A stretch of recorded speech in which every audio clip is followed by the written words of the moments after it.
Hello good morning all. இன்றைக்கான tarot card of the டே நம்ம எல்லோருக்குமே என்ன மாதிரியான கைடன்ஸ் ஆர் ப்ரெடிக்ஷன்ஸ் யூனிவர்ஸ் தராங்க அப்படின்னு நம்ம பார்த்து தெரிஞ்சுக்கலாம். ஸோ இன்றைக்கு வரக்கூடிய கார்டு என்ன அப்படின்னு நம்ம பார்த்தோன்னா, ஸோ இன்றைக்காக நம்மளுக்கு வந்திருக்க கார்டு நேற்று முந்தா வந்த ஒரே சேம் சிமிலர் கார்டு தான் இதுவும். ஸோ நம்மளுக்கு ஃப்ரீக்வெண்ட்டாக யூனிவர்ஸ் சொல்கிறது என்னென்னா, உங்களுக்கு ஏற்படுற பேட்டில், உங்களுக்குள்ளேயே நீங்கள் ஏற்படுத்திக்கிற பேட்டில், அதிலேருந்து ஃபஸ்ட்டு வெளியில் வாங்க. நீங்கள் ஒருத்தவங்களை நம்புவீங்க, அவங்க ஏமாற்றிட்டு போவாங்க, திரும்பவும் இன்னொருத்தவங்களையும் சேம் அதே தான் பேட்டர்ன் ரிப்பீட்ஸு.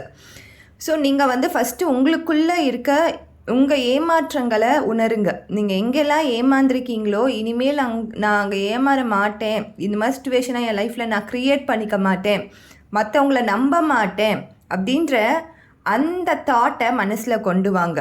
நிறைய பேர் நம்ம வாழ்க்கையில் வருவாங்க, ஆனால் எல்லோருமே நம்மளுக்கு நன்மை தான் செய்வாங்களா அப்படின்னு நினச்சோன்னா கண்டிப்பாக செய்யவே மாட்டாங்க. நம்மளுக்கு நன்மை செய்யக்கூடியவங்கன்னு ஒரு 2-3 பேர் தான் இருப்பாங்க, ஆனால் 100 பேர் நம்ம கூட இருப்பாங்க. இதில் சூஸ் பண்ணுறது ரொம்ப கஷ்டம்தான், பட் அதை நம்ம புரிஞ்சுக்கிறது தான் வாழ்க்கை.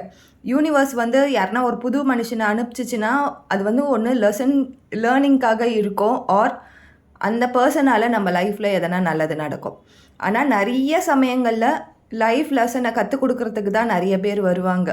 ஸோ மெச்சூரிட்டி எப்போ ஸ்டார்ட் ஆகுதுன்னா, நம்ம இதெல்லாம் ரியலைஸ் பண்ணி நம்ம வாழ்க்கையை ஒரு சீராக அமைச்சிக்கும் போது தான் இந்த மெச்சூரிட்டி அப்படின்றது ஸ்டார்ட் ஆகுது. இது நபர்களுக்கு மட்டும் கிடையாது, நம்மளை நம்பி இருக்க பொருட்கள் கூட. நம்ம நம்பி காசு கொடுத்து தான் வாங்கியிருப்போம், இது நல்லா நம்மளுக்கு வேலை செய்யும் அப்படின்ட்டு. ஆனால் அந்த பொருள் பார்த்திங்கன்னா மற்றவங்க கிட்டே இருக்கும்போது நல்லாயிருக்கும், ஆனால் நம்மக்கிட்ட வந்துச்சுன்னா ஒரு 2 நாள்லேயே வீணாக போயிடும். ஸோ எல்லாமே ஒரு லைஃப் லெசன் தான். ஸோ இது எல்லாமே புரிஞ்சுட்டு உங்களுடைய மெச்சூரிட்டி லெவல் என்பதை கொஞ்சம் மேம்படுத்திக்கோங்க. ஸோ நம்ம வயது ஆகிறதால மட்டும் நம்ம மெச்சூர்ட் ஆகிட்டோம் அப்படின்னு அவசியமே கிடையாது, அதெல்லாம் ஃபேக்கு தான். நம்ம எந்த அளவுக்கு வாழ்க்கையில் ஒரு லெசனை கற்றுக்குறோமோ, அந்த லெசன் சொல்லி கொடுக்குற பாடத்தை உணர்கிறோமோ, அதுதான் நம்மளுடைய உண்மையான ஏஜிங்.